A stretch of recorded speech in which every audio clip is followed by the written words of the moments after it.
바울의 삶을 저희가 이 산제사로 드려지는 바울이라는 주제로 한번 이제 보려고 하는 것이에요.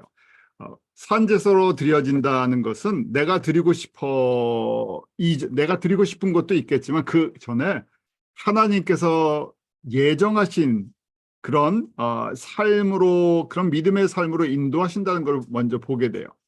우리가 믿음의 길을 걸어가는 것도 사실은 창세전에 우리를 미리 아시고 예정하시고 때가 되어 하나님의 자녀로 불러주시고 우리를 부르실 때 이미 어떤 것으로 사용하실 것인지 우리 한 사람 한 사람을 향한 하나님의 디자인이 있죠.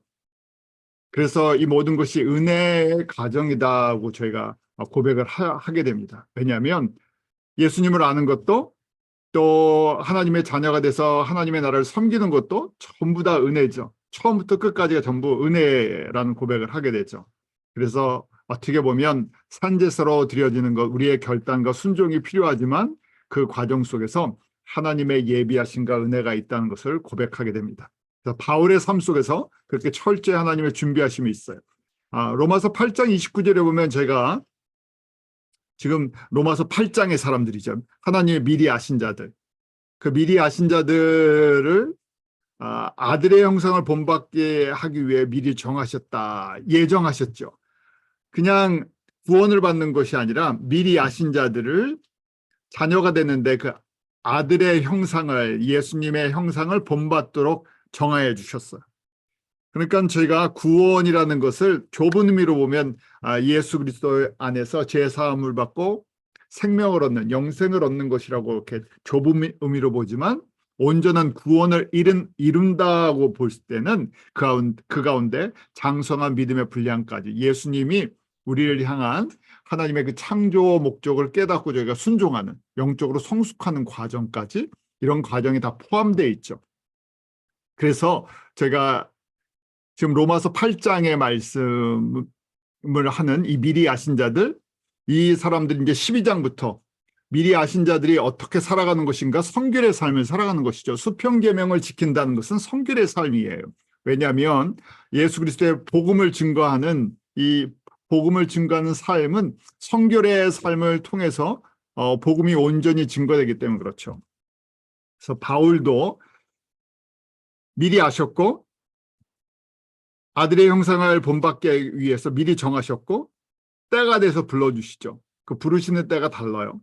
그리고 많은 형제 중에서 맏아들이 되게 하시려는 이 장자권, 하늘의 기업을 주고 싶으시다는 거예요. 하늘의 기업을 맡겨주고 싶으세요. 우리가 잘 아는 것처럼 바울 1세기에 로마 제국 복음화 이방인의 사도로 불러주셨어요. 또 바울을 통해서 많은 로마 제국을 복음화시키는 제자들이 만들어지게 되죠. 그 가장 대표적인 사람이 바울이에요. 그래서 많은 형제 중에서 하늘의 영광과 기업에 참여하는 그릇이 되도록 훈련시켜 주시는 과정이 있었다는 거예요. 그래서 바울 같은 경우에도 예레미야가 고백처럼 예레미야 1장 5절에 복중에 짓기 전에 너를 알았다. 그래서 이 미리 아신 자 8장의 사람들 복중에 짓기 전에. 그러니까 저희가 아는 것이 아니죠. 저희가 태어나서 기억이 있을 때 전까지 뭐 4살 때부터 기억하시는 분들이 있겠지만 그 전까지는 저희는 아무것도 알 수가 없어요. 하물며 하나님은 우리를 예비하시는데 복중에 짓기 전부터, 또 다른 이야기는 창세전에, 세상을 창조하기 전에, 인간을 창조하시기 전부터 우리를 예비하고 계시다는 거예요. 그러니까 하나님의 그 예비하심과 하나님의 그 인도하심과 하나님의 주권, 하나님의 섭리는 저희가 측량을 할 수가 없어요. 그것도 지금 짓기 전에 너를 알았다, 구별하였다, 열방의 선지자로 세웠다 하는 과거형을 쓰고 있어요. 그러니까 이미 그렇게 예정되어 있는데 확정적인 거예요. 그렇게 만들 것이다, 앞으로 이렇게 만들 것이다가 아니라 이미 하나님의 주권 가운데 정해져 있는 모습들을 보게 돼요. 바울 자신도 바울이 고백을 하기를 갈라디아서 1장 15절에 내 어머니의 태로부터 나를 택정하시고 라고 되어 있어요. 어머니의 뱃속에서부터 거기 보면 set me apart라고 되어 있죠. 이 구별하셨다. 구별하셨다는 이유가 있죠. 왜 구별하셨나? 이방인의 사도로 로마 제국 복음화를 위해서 하나님께서 바울도 알지 못하는 그 어머니의 태 이전부터 set me apart. 저희도요. 저희가 내가 누구인가라는 나의 아이덴티티를 갖다가 정확히 아는 것, 그건 예수 그리스도 안에서 저희가 예수님을 인격적으로 만나갈 때 조금씩 발견할 수 있는 것이죠. 가장 행복한 것은 어떻게 보면 사람이 가장 행복한 것은 나에게 생명을 주신 나의 창조자이신 예수 그리스도 안에서 나를 왜 만드시고 나를 왜 지으셨는지를 알고 그 길을 따라가는 것이 가장 행복하겠죠. 그런데 이 과정이 은혜라고 고백을 하죠. 은혜로 나를 부르신 이라고 이야기를 합니다. 그래서 지금 미리 아신 자 로마서 8장의 사람이 되게 하시는 것, 하나님의 아들을 본받게 하시는 것, 다 본받았으면 좋겠잖아요. 그런데 저희가 이제 결과적으로 봤을 때 하나님이 주신 은혜의 분량이 다르고 믿음의 분량이 다르니까 예수님을 알고 예수님을 닮아가는 그 장성한 분량까지 다 성장했으면 좋겠는데 거기까지 이르지 못하는 사람들도 있죠. 그래서 로마서 8장에 속한 사람들이 교만하면 안 되겠죠. 이것이 내가 정한 것이 아니라 미리 어머니의 태에 창세전부터 이런 그릇으로 준비하셔서 은혜 가운데 인도해 주신다는 거예요. 전적인 주님의 은혜예요. 자, 바울도 이렇게 로마 제국 복음화를 위한 이방인의 사도로 또 서신서를 기록하는 성서의 기록자로 또 교회 개척자로 많은 사명을 갖고 있었지만 처음부터 이 모든 것을 깨닫고 준비했던 것이 아니죠. 바울도 예수님을 만나기 전까지 30년 동안 세상적으로 준비되는 과정이 있었어요. 그래서 어떤 경우에 그렇게 질문하는 성도님들도 있죠. 우리가 세상 교육을 받아야 됩니까? 세상에서 훈련을 받아야 됩니까? 그런 이야기를 하는데 바울도 예수님을 다메섹에서 만날 때가 우리가 주후 35년이라고 이야기를 합니다. 그때 바울이 30세라고 이야기를 하는데 30살 이전까지는 예수님을 몰랐어요. 그런데 그 30년이 그럼 좀 무의미한 인생을 허비한 시간이었나? 아니라는 얘기예요. 산제사로 준비되는 과정. 하나님의 주권 가운데 하나님이 이 기간이 꼭 필요했던 거예요. 우리가 이 모세를 생각하게 돼요. 모세 인생 120년을 40년, 3단계로 나누죠. 그래서 처음에 태어나서 40년은 애굽의 왕자로 살았던 시간이다. 그렇게 얘기를 해요.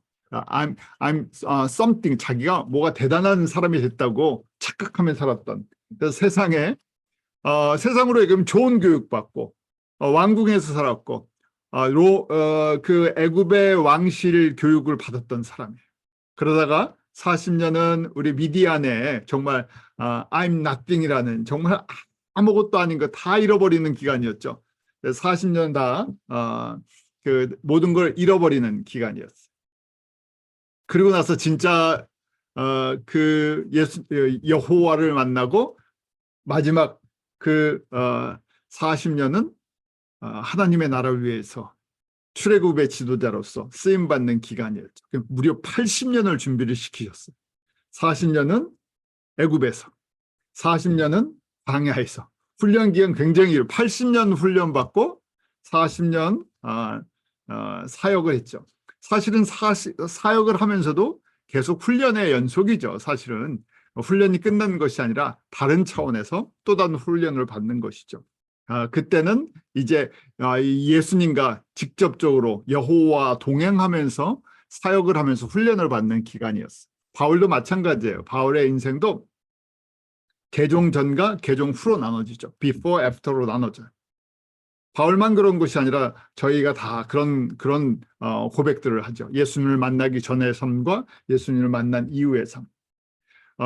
미리 우리를 정해주셨지만 우리를 불러주시는 때가 다 달라요. 어떤 사람들은 모태신앙이라 고백을 하지만 태어나면서부터 기독교 복음 안에서 자라는 사람도 있고 어떤 사람들은 학생 때, 어떤 직장 생활 속에서, 또 결혼을 해서 좀 나이가 들어서 여러 가지 불러주시는 게 다르지만 분명하게 before, after가 있어요. 자, 바울의 30년, 예수님을 믿기 전 30년은 어떻게 준비됐나? 여러 가지를 준비하신 게 있어요. 가족적인 배경을 보면 로마 시민권을 받게 하셨어요. 바울이 사도행전 22장에 보면 그 예루살렘에서 붙잡혔을 때 그 천부장이랑 이야기하는 내용이 나오죠. 바울이 자신이 로마 시민이라는 이야기를 했을 때 천부장이 나는 돈을 들여서 시민권을 샀다 그런 얘기를 해요. 그러니까 그 당시 로마 시민권을 얻는 것이 지금 뭐 미국 영주권 갖는 것보다 더 어려웠던 시절이기 때문에 시민들이 갖고 있는 특권들이 있었어요. 로마 제국 당시에. 그러니까 돈을 들여서 엄청난 노력을 해서 내가 시민권을 얻었는데 바울은 나는 태어나면서부터다. 나는 뭐 우리 그런 표현하죠. 미국에서 태어난 우리 자녀들은 독수리다. 뭐 독수리를 여건이 다르기 때문에 뭐 그런 얘기를 했었는데 태어나면서부터다 하는 얘기는 아버지의 어머니가 시민권을 받게 되었다는 거예요. 그래서 자연스럽게 그냥 시민권의 자녀들이기 때문에 시민권을 받고 태어났다는 그 특별한 특권을 갖고 있었어요. 로마 시민이 필요했던 이유가 있었죠. 왜 그렇습니까? 뭐 세상적으로도 성공하려면 로마 시민권이 당연히 필요하죠. 그런데 영적으로도 또 복음적으로도 로마 제국의 시민으로서 움직일 때 많은 특권들을 받을 수가 있었어요. 그런 의미로 이제 제가 하나님께서 이제 저희한테 적용하면 북미에 이민 온 저희들 한국 배경과 미국 배경을 갖고 있죠. 그래서 가장 지금은 한국 여권이 굉장히 파워풀해요. 저희 뭐 통계해 보면 세계에서 가장 많은 나라에 들어갈 수 있는 그 여권을 갖고 그 여권의 파워라고 얘기하죠. 뭐 무비자로 들어갈 수 있다든지 여권의 파워가 있는 것이 지금은 미국보다 한국 여권이 더 좋습니다. 사실은 움직일 때 왜냐하면 미국은 좀 부닥치는 나라들이 있는데 한국은 의외로 좋은 관계들을 갖고 있어서 한국 여권의 파워가 그만큼 올라갔어요. 그래서 저희가 가장 전 세계에 움직일 때 그래도 우리에게 도움이 되는 미국 여권 아니면 한국 여권을 갖는 그런 배경을 갖게 됐죠. 자, 교육적인 배경도 마찬가지예요. 바울이 로마 제국 복음화를 위해서 두 가지 교육을 철저히 받는 것을 보게 됩니다. 바울이 의도했던 것은 아니었죠. 바울이 히브리 이 배경을 갖고 태어났죠. 유대인으로서. 그런데 집안의 분위기가 이 바리새파 분위기였던 것 같아요. 그래서 어려서 그 예루살렘으로 유학을 보냅니다.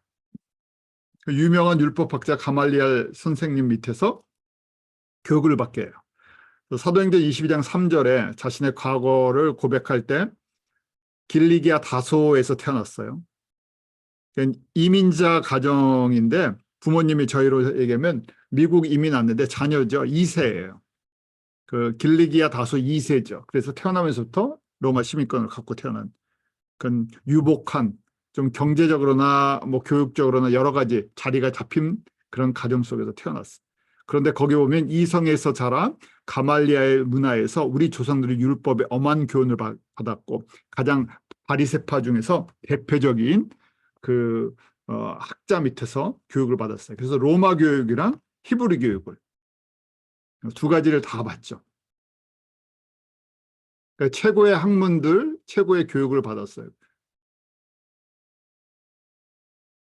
또 세 번째 보면 혈통적인 배경이 좋았어요. 빌립보서 3장 4절과 5절에 보면 유대인 중에서 혈통이나 집안을 강조하는 사람들, 내가 무슨 파인데 어느 집안인데 이거 강조하는 사람이 있었어요. 그래서 바울도 그 사람들을 앞에서 이런 얘기를 하죠. 나도 육체를 신뢰할 만하니 만일 누구든지 다른 이가 육체를 신뢰할 것이 있는 줄로 생각하면 나는 더욱 그러하다 하면서 베냐민 지파, 히브리 중에 히브리인인 율법으로는 바리새인이다. 그러니까 정통파, 뼈대 있는 집안에서 우리 베냐민 지파는 사울 첫 번째 이스라엘의 왕이었던 사울 지파죠. 그래서 베냐민 지파 또 예루살렘 주변에 거주했던 사람들이에요. 그러니까 저희 이 정통파, 그다음에 저희로 그럼 예루살렘 중심에 살던 사람들, 촌 사람들이 아니란 얘기예요. 그래서 자기는 뼈대 있는 집안, 혈통 있는 집안에서, 그것도 율법으로 얘기하면 가장 최고 그 열심인 바리새파 사람들이라는 얘기예요. 자랑할 게 많은 거예요. 집안적으로, 혈통적으로도. 그래서 이 히브리인 중에 히브리인이다. 그러니까 유대인의 전통에 따라서 자기는 완전한 유대인이라는 얘기. 그리고 빌립보서 3장 6절에 보면 열심으로는 교회를 핍박하고 율법의 의료는 흠이 없는 자로다. 예루살렘 교회에 항상 율법을 강조하는 유대인 성도들이 있었다 그랬었죠. 그런데 바울도 나도 과거에 누구보다도 율법으로 얘기하면 누구한테 지지 않는다는, 율법 자랑하는 사람 있으면 나보다 더 잘 알고 잘 지킨 사람 있냐 하는 얘기예요. 그래서 얼만큼 열심히 있었냐, 율법으로 얘기하면 내가 교회를 핍박하는데도 가장 앞장섰다. 그러니까 율법주의 열성당원이었죠. 그리고 히브리인 중에 히브리처럼 주류계층이었고, 또 거기다가 외국물도 또 많이 드셨어요. 그래서 2세예요. 두 문화를 다 수용할 수 있다는 거예요. 두 문화를 수용하면서도 한쪽에 치우치지 않았다는 거예요. 유대인의 전통도 갖고 있고 로마 시민권의 그 특성들도 다 교육을 받고 갖고 있었다는 거예요.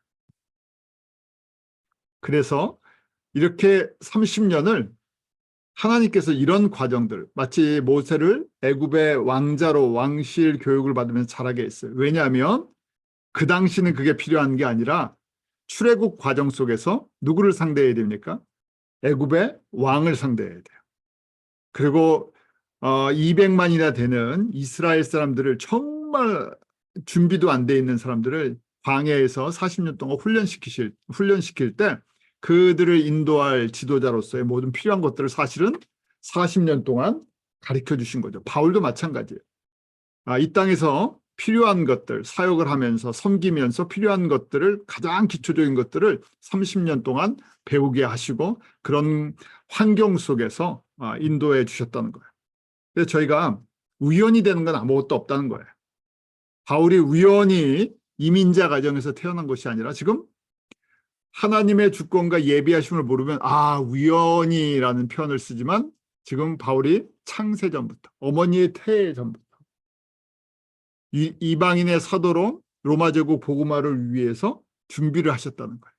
그래서 그런 큰 준비 과정 속에서 어머니 아버지를 때가 됐을 때 길리기아 다소로 이민 가게 하고 로마 시민권을 받게 하고, 그래서 태어나면서 로마 시민권을 갖게 되고, 또 교육에 대한 열심이 있었기 때문에 로마 교육, 히브리 교육을 다 받게 하고, 그 과정 속에서도 바리새파 중에서 가장 덕망이 있었던 가말리알 안에 들어가게 하죠. 왜냐하면 그냥 유대인들을 상대하는 것이 아니라 앞으로 유대인 지도자들, 유대인 회당에, 또 유대인 그 각 분야의 사람들에게 복음을 전해야 할 사람들이기 때문에 이런 준비들을 다 해놓으셨어요. 그래서 로마 복음화의 그 큰 비전을 갖고 움직이는 리더로서 조건이 필요했던 거예요. 왜냐하면 저희가 그 시대, 그 환경, 그 민족에게 맞는 준비들을 해야죠. 저희가 선교를 나가도 마찬가지예요. 어떤 지역에 선교를 간다 그러면 먼저 받는 교육들이 있어요. 그 지역 언어, 문화, 역사 공부들을 해요. 그리고 거기에서 정착을 하려고 그러면 어떤 비자가 필요하죠. 만약 비자가 되지 않으면 가서 사역을 하고 싶어도 사역을 하지 못하고 돌아오는 경우가 많아요. 그것처럼 바울도 지금 예수님께서 로마 제국 복음화의 최앞장에서 뛸 사도로서 준비를 시키죠. 그래서 로마 시민권을 받게 하세요. 언어도 완전한 이중 언어를 하게 하세요. 사실은 이중 언어가 아니라 최소 4가지 언어를 했어요. 왜냐하면 로마의 제국이니까 공식 정부의 언어는 라틴어예요. 그리고 학문적인 언어, 공용어는 그리스어예요. 헬라 문화권이었으니까. 그러니까 바울은 통역을 쓰지 않았었죠. 근데 베드로는 마가가 통역을 해준 모습을 보게 돼요. 그리고 가말리엘 선생님 밑에서 이 율법 공부를 하려면 히브리어를 해야 돼요. 그 다음에 유대인들은 일상 언어는 또 아람어라는 걸 써요. 일상 언어는 아람어예요. 그러니까 최소한 4가지 언어를 해야 지도자 역할을 할 수가 있었어요. 그리고 어느 곳에 그 당시로 얘기하면 세계 곳곳에 다니면서 자유롭게 움직일 수가 있었어요. 그래서 자연스럽게 이 4가지 이 언어를 할 수 있는 교육 환경 속에서 자라게 해주셨어요. 이러다 보니까 타문화 이 적응, 우리 이제 크로스 컬처럴, 이제 타문화 문화를 이제 건너갈 때 우리 크로스 컬처럴 익스피리언스를 얘기하는데, 우리가 문화가 바뀌면요 적응하는데 시간이 필요해요. 저희는, 제가 항상 자주 강조해드리죠. 북미에 저희가 이민 와서 생활하는데 이거 자체가 무슨 훈련이라고요? 선교 예비 훈련이다. 깨닫든 깨닫지 못하든 저희가 이 타문화에 적응하는 시간들을 갖다가 여기서 지금 훈련을 받고 있어요. 일반적으로요. 이제 제가 섬기는 교단이 미국에서 제일 잘 선교사들을 훈련시키고 파송하는 그런 교단이거든요. 그런데 교단에서 풀타임 선교사를 보낼 때 4년이 한 텀이에요. 4년하고 1년을 쉽니다. 4년을 할 때 첫 4년은 언어와 문화 교육만 시켜줘요. 사역을 시키지 않아요. 왜냐하면 롱텀으로 앞으로 10년, 15년, 20년 사역을 하려면 가장 중요한 것이 그 지역의 기본적인 언어랑 문화를 이해해야 되기 때문에 4년 동안은 파송된 지역에 가서 저희로 어학원 같은데 등록을 해서 시험을 보면서 정기적으로 언어가 이 숙지가 되도록, 언어 훈련이 되도록, 그리고 그 지역 교회에 가서 섬기면서 그 지역 사람들이랑 어울릴 수 있도록 그런 과정을 4년을 생활비와 모든 사역비를 대주면서 해줍니다. 그 시간이, 아니 사역할 게 많은데 그 시간을 그냥 공부만 하고 적응만 하면 어떻게 합니까? 그런데 롱텀으로 봤을 때 그 과정이 없으면 가서 나중에 적응을 하고 사역하는데 문제가 생기기 때문에 그 안으로 들어가지는 못하죠. 그래서 4년을 그런 식으로 한 지역에 선교사를 파송할 때 그렇게. 그래서 바울은 이 과정들을 그렇게 받았다는지 자연스럽게.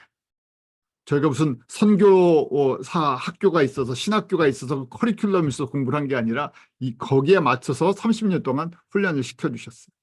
또 학문적인 능력도 구약 학자로 만들어주셨죠. 바리새파 안에서 그냥 율법을 공부하고 아는 것이 아니라 가말리엘 선생 밑에서 문화생이다는 얘기는 저희로 얘기하면 그 당시 최고 대학에 가서 그것을 전문적으로 연구를 했다는 얘기, 학자라는 얘기. 왜 그런 과정이 필요했나? 후에 우리가 잘 아는 바울书신 13권, 신약의 13권, 그러니까 사복음서랑 사도행전, 요한계시록 이런 기본적인 걸 빼놓고 나머지 모든 서신서는 바울에 의해서 기록이 됩니다. 그래서 그것을 쓸 수 있는 준비 과정들을 허락하세요. 또 종교성이라는 캐릭터 속에서 이 열심인 진리에 대한 그 고민과 연구와 거기에 대한 열정을 갖고 있는 그런 캐릭터를 만들어주세요. 그렇잖아요. 저희가 사람마다 다 성품이랑 성격이 다 달라요. 그래서 사실은 공부하는 게 다 맞는 건 아니에요. 가르치는 것도 은사고 어떻게 보면 공부하는 것도 은사예요. 그렇죠? 공부하는 걸 다 좋아하시는 건 아니에요. 근데 저희가 하나님의 말씀을 배워야 되는 가장 기본적인 게 있어서 열심히 공부를 하는데 하나님이 그런 주시는 은혜의 은사들이 있어요. 바울은 그 부분에 대해서 특별한 부분이 있었죠. 또 리더십 훈련도 시켜주세요. 공예 회원이죠. 70명의 유대인들을 다스리는 공예 회원의 그 안에 들어가서 사역을 합니다. 그리고 굉장히 태스크 오리엔티드, 목표 지향적이었어요. 처음에는 이것 때문에 문제가 생기죠. 그런데 분명한 로마 제국 복음화라는 그 방향을 향해서 달려나가는 엄청난 추진력과 그 목적 의식을 갖고 끌고 나가는 힘이 있었어요. 우리가 크게 보면 이제 사람의 이제 일하는 스타일을 보면 태스크 오리엔트, 이 목표 지향적이냐 아니면 피플 오리엔트, 사람 중심이냐. 사람이 보이는 거예요. 그러면 사람들 케어하고 배려해야 하는 것이 자꾸 보이니까 한 방향을 향해서 과감하게 못 끌고 나갈 때가 있습니다. 그런데 바울은 그거보다는 처음에는 이 안에 만들어진 것이 강하게 목적을 향해서 달려나가는 그런 그 경기하는 경주마와 같은 그런 안목을 갖고 있었어요. 자, 하나님께서 이렇게 바울을 준비시킨 이유가 무엇인가? 모태로부터 택정을 하셨어요. 어떤 이유 때문에 어떤 그릇으로 택정을 하셨기 때문에 이런 훈련을 30년 동안 허락하셨나? 아나니아를 만났을 때 다메섹에서 예수님을 만나고 아나니아를 통해서 바울을 향한 하나님의 계획을 듣게 됐죠. 그러니까 주께서 가라사대 가라, 이 사람은 내 이름을, 예수의 이름을 이방인, 임금들, 이스라엘 자손들 앞에 전하기 위해 택한 나의 그릇이다. 그릇이 크다는 얘기예요. 한 그룹이 아니라 이방인의 사도, 그 다음 임금들이라고 돼 있죠. 각 나라의 이스라엘, 유다의 분봉왕이었던 사람들, 또 총독들, 왕들 앞에서 이렇게 전할 사람이에요. 그러니까 거기에 맞는 또 준비들을 하셨다는 거예요. 또 동시에 이스라엘 자손들 앞에서, 유대인들 앞에서 그 전해야 할 사람들, 그러니까 회당에 있는 바리새인들 사람들, 또 제사장들과 대화를 하면서 성서의 내용을 증거하면서 구약의 내용이 바로 이 예수 그리스도에 대한 증거라는 걸 분명하게 전해줘야 돼요. 그러니까 거기에 대한 준비들을 하나님께서 시키셨다는 거예요. 그래서 30세가 될 때까지 여기에 필요한 세상적인 또 이런 준비들을 만드시는 과정이었다. 하나님의 주권과. 그래서 저희한테는 그럼 저희는 어떻습니까? 그래서 저희는요, 정말 특별한 사람들이에요.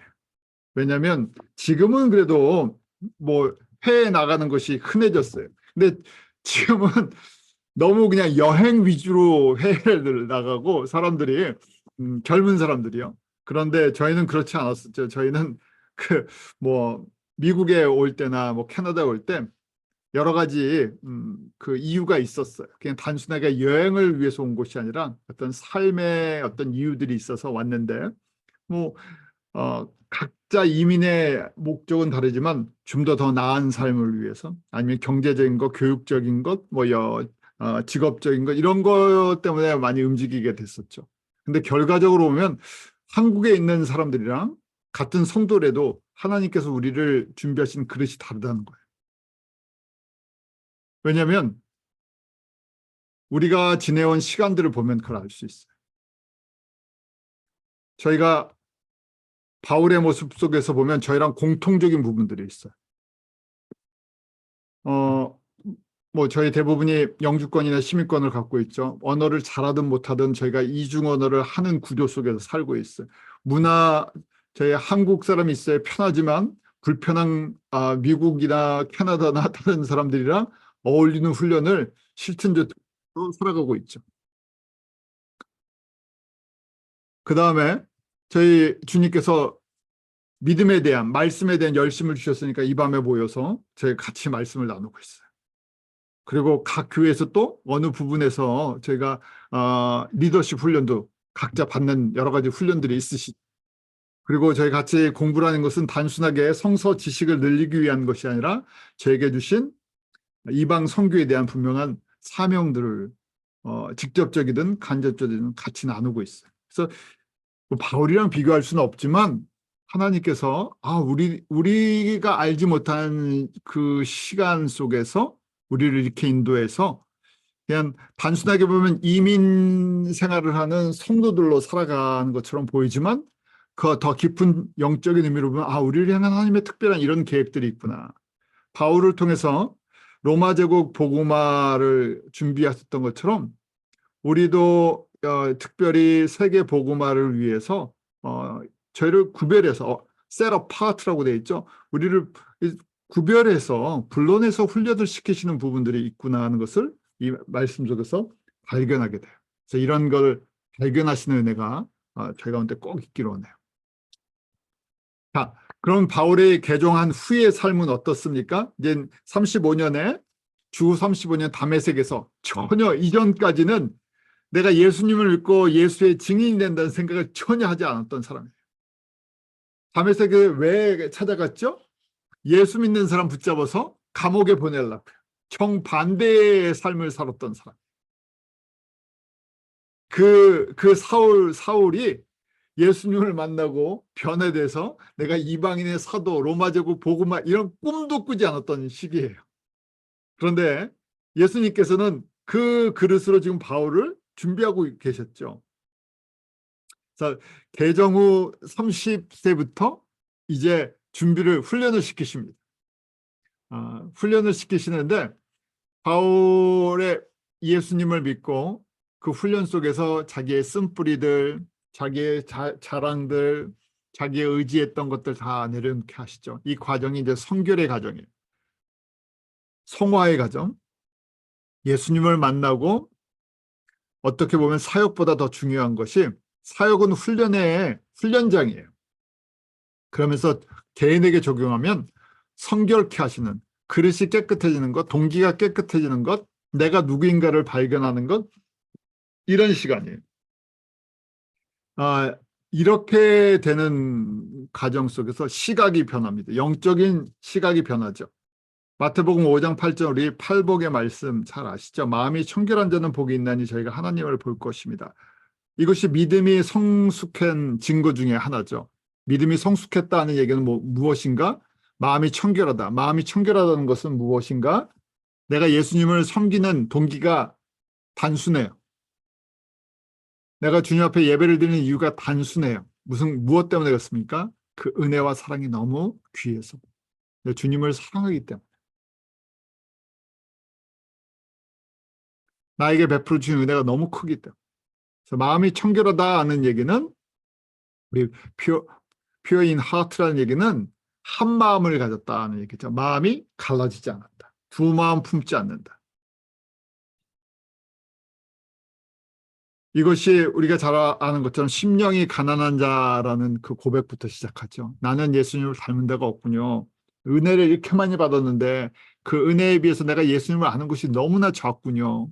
이런 이 고백에서 나는 예수님 알기를 더 사모합니다. 내가 예수님 더 닮기 원합니다. 내가 예수님 안에서 새로워지기 원합니다. 이 안에 이 고백이 끊임없이 이루어져야 되는 과정이죠. 바울도 시각이 한꺼번에 변하지 않았어요. 아나니아를 만나기 전에 눈에 비늘 같은 것이 있었죠. 잠시 이 눈을 보지 못했어요. 아나니아를 통해서 눈이 떠집니다.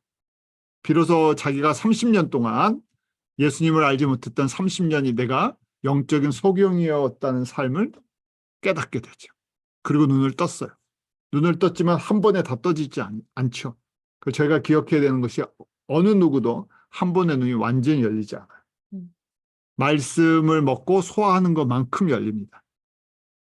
말씀을 먹고 내 자신을 보는 것만큼 열려요. 나를 잘 보는 것, 그것이 복 있는 것이죠. 그래서 말씀 속에서 예수님을 만나면 만날수록 반대로 내 안에 있는 쓴뿌리와 상처들과 내 안에 내가 갖고 있던 세상적인 것들을 자꾸만 보고 그 문제를 예수님께 고백할 때 성령님께서 도와주시죠. 그러면 눈이 조금씩 열리는데 언제까지요? 우리가 이 땅에 사는 동안에. 그래서 사실은 저희가 육신도 그렇잖아요. 이 육신도 성장할 때가 있고 그 다음에 일할 때가 있고 육신도 이제 점점 이 중년을 지나서 갱년기, 노년기가 있어요. 그래서 어떻게 보면 늙는다는 것, 병든다는 것이 자연스러운 것처럼 보이지만 영적으로 그냥 놔두면 안 되죠. 영적인 것은 얼마든지 새로워질 수 있어요. 그래서 우리의 육신은 날마다 이 쇠퇴하지만요. 영은 날마다 새로워져야 돼요. 새로워지는 방법이 결국 마음이 청결해지는 과정. 저절로 되지 않고 놔두면 오늘은 청결했다가 어떻게 됩니까? 세월이 흘러가면요. 저절로 좋아지는 것이 아니라 계속 말씀 속에서 내가 먹고 소화하고 나를 돌아보지 않으면 변화될 수도 있고 변질될 수 있어요. 그래서 그 다음에 시각만 변하는 것이 아니죠. 그다음에 청각이 변화돼요. 무슨 청각이요? 영적인 소리를 듣는, 하나님의 음성을 듣는 거. 그러니까 하나님의 음성을 듣는다고 저희가 잘 모를 때는 신비한 음성, 예수님이 나에게 뭐라고 말씀하시나 막 그런 소리가 들리나 막 그러려고 하는데, 가장 분명한 음성, 저게 너무 잘 알죠.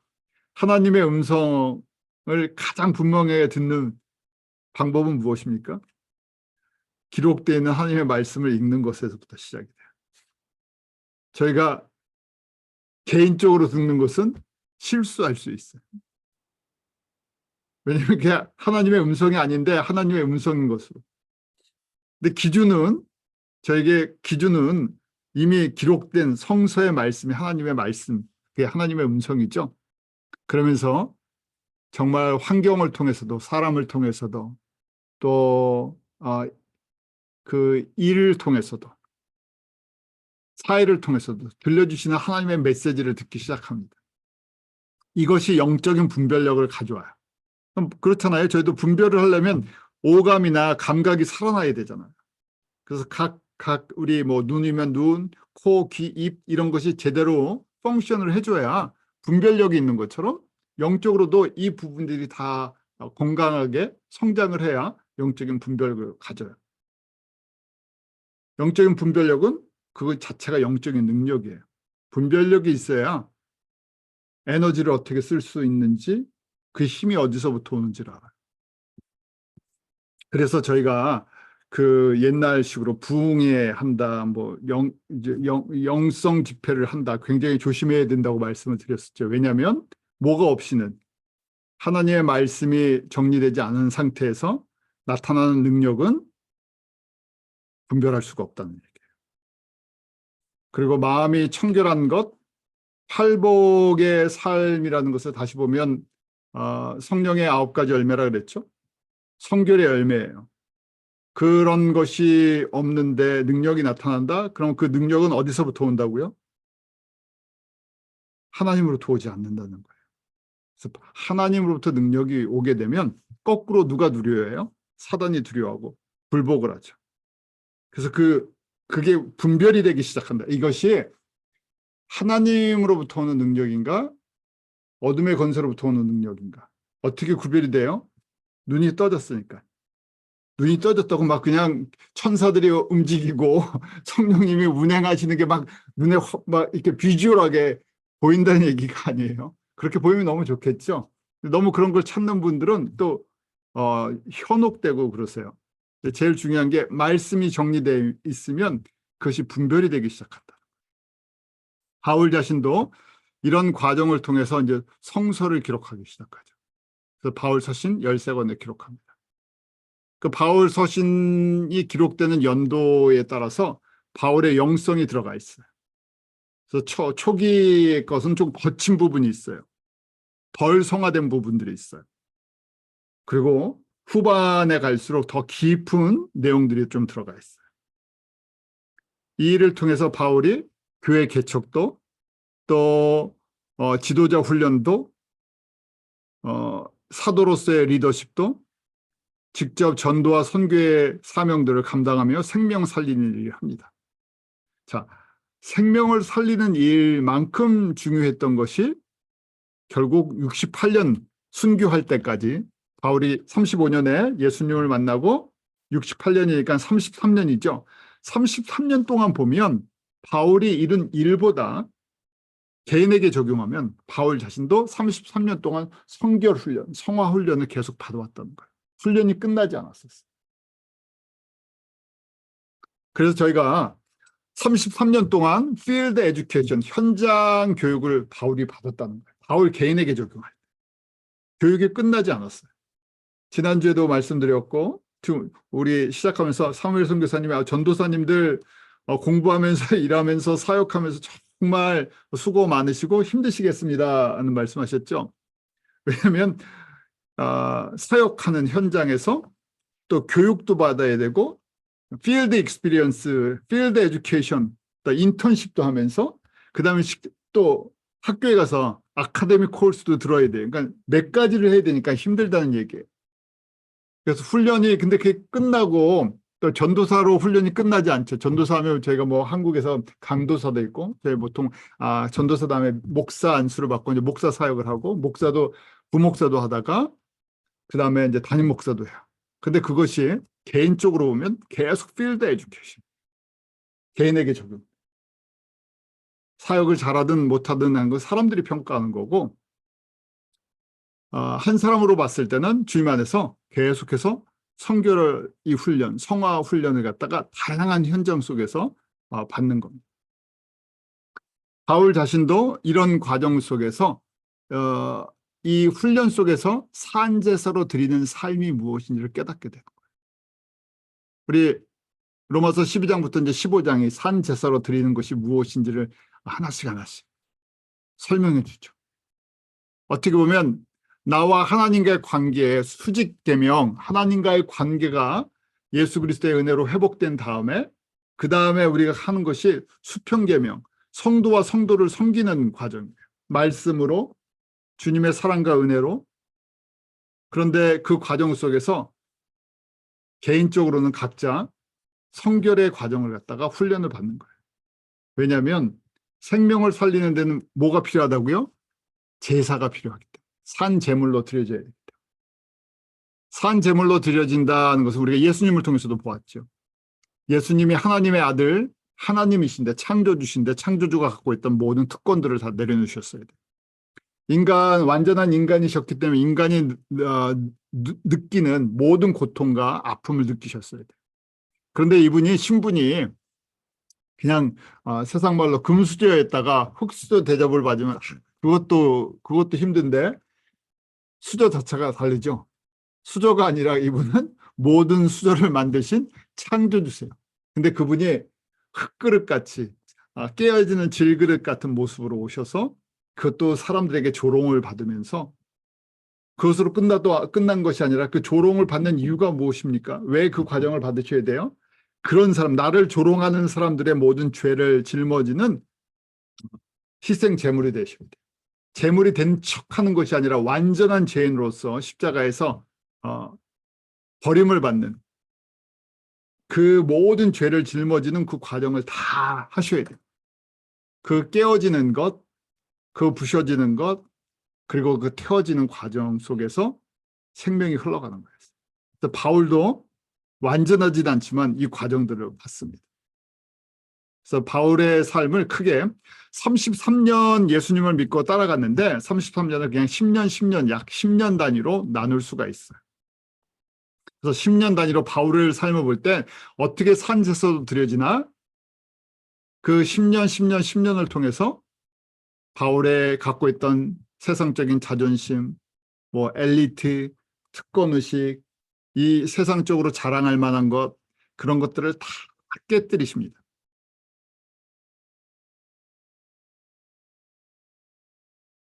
또 어느 정도 저희가 그러잖아요. 어느 정도 훈련 받았으면 안 깨주고 싶죠. 젊어서는 좀 깨지면 내가 배운 곳이 내가 뭐 아직 젊으니까 그러지만 나이가 들면 들수록 깨지는 게 더 어려워지죠. 우리가 더 잘 쌓으려고 하는데 내가 잘 쌓는 것이 깨지는 게 너무 힘들어요. 그런데 지금 바울의 예수님의 삶도 그렇고 바울의 삶도 그렇고 로마서 8장의 삶이 8장의 삶을 가만히 보면 지금 12장에 적용될 때 산제물 대야 된다 그러잖아요. 예수님 믿고 10년만 산제물 내 그런 것이 아니라 예수님 믿고 계속 산제물이 돼야 돼요. 그래서 바울이 그것을 보여주죠. 처음 10년은 저희가 잘 아는 것처럼 35년에서부터 45년, 10년 동안 아라비아에서 3년 홀로 지냅니다. 그리고 무명의 전도자로 다소에서 7년, 그래서 약 10년을 갖다가 철저히 외로움 속에서 완전히 배척당해요. 어디도 갈 수가 없어요. 어디도 끼지 못해요. 그 다음에 46년부터 이제 안디옥 교회 선교사로 바나바와 함께 파송이 되죠. 그래서 10년 동안 1차, 2차, 3차 선교 여행을 합니다. 우리가 잘 아는 1차, 2차, 3차 선교 여행을 하면서 교회들을 개척하고 제자들을 양육하고 또 서신서들을 기록해요. 그러면서 본인도 사역 현장에서 많은 훈련을 받습니다. 필드 에듀케이션을 받아요. 가르치는 걸로 끝난 것이 아니라 바울 자신이 여러 가지 상황 속에서 필드 에듀케이션, 현장에서 교육을 받아요. 신학교 다니시는 분들이 계시고 그러는데 신학교에서 교수님들이 하시는 말씀이 있어요. 그때는 그걸 잘 못 느껴요. 신학교 교육은 가장 기초적인 겁니다. 그 다음 학교 나가서 졸업한 다음에 그때부터 본격적인 교육이 시작됩니다.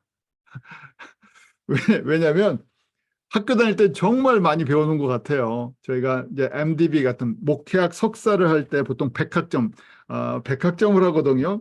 미국 대학원에서 100학점을 한다는 거는 일반적으로 이제 MA, 그러니까 마스터 프로그램들 미국의 대학들이 30에서 40학점이에요.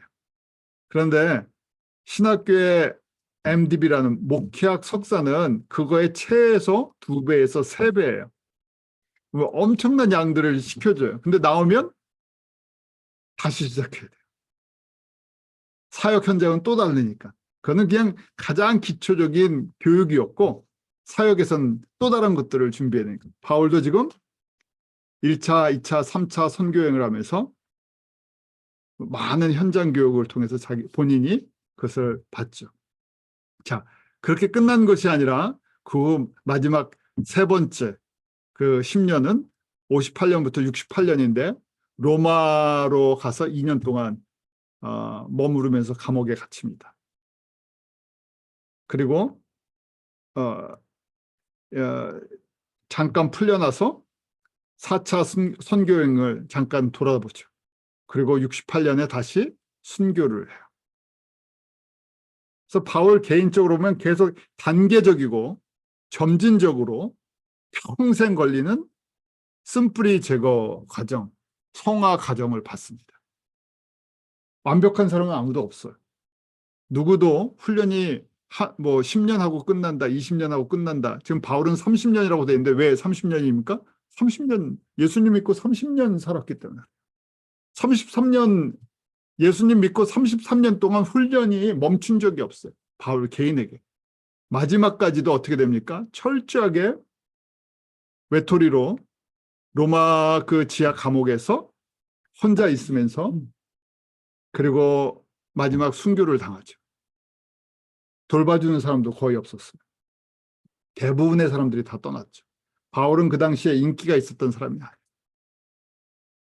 그런데 이 과정을 통해서 예수님이 바울을 쓰시고자 하는 그 그릇대로 쓰시죠. 사도행전 9장 15절 말씀처럼 예수 그리스도의 이름을 이방인, 임금들, 이스라엘 여러 계층의 사람들에게 전하기 위해서 택한 예수님의 그릇이. 근데 그 그릇이 되려면 어떻게 돼야 됩니까? 깨끗해야 돼요. 그래서 바울이 사울이었을 때 30년 동안 쌓았던 모든 것들을 하나씩 하나씩 깨뜨려 버리십니다. 10년 동안 다 깨진 것이 아니라 30년 동안 깨뜨리세요. 바울이 68년에 순교를 해서 끝이 났지만 만약에 바울이 더 살았다면 그 훈련은 더 길어졌을 거예요. 그래서 개인적으로 보면 하나님께서 이 그릇으로 사용하면서 이 그릇에 맞도록 계속 훈련을 시키세요. 훈련을 받는 과정은 힘들지만 근데 영적인 안목으로 봤을 때는 훈련을 받는 사람이 복이 있다는 거예요. 왜냐하면 주님께서 이런 계획들을 갖고 사용하시려고 하는 거예요. 특히 복음을 담는 그릇이 되기 위해서는 복음을 담는 그릇이 된다 하는 얘기가 바로 산제서로 드려지는 거예요. 나는 태워지고 누구의 향내만 나야 되니까요. 예수님의 향내가 나야 되니까. 그런데 대부분이 저희가 어떻습니까? 저희가 깨어지고 저희가 태워지려고 하면 나는 안 태워지려고 그러고 예수님만 태우려고 자꾸만 그러죠. 그래서 바울도 이런 과정을 통해서 하나님이 훈련을 시키셨어요. 제가 오늘 여기까지 한번 보고요.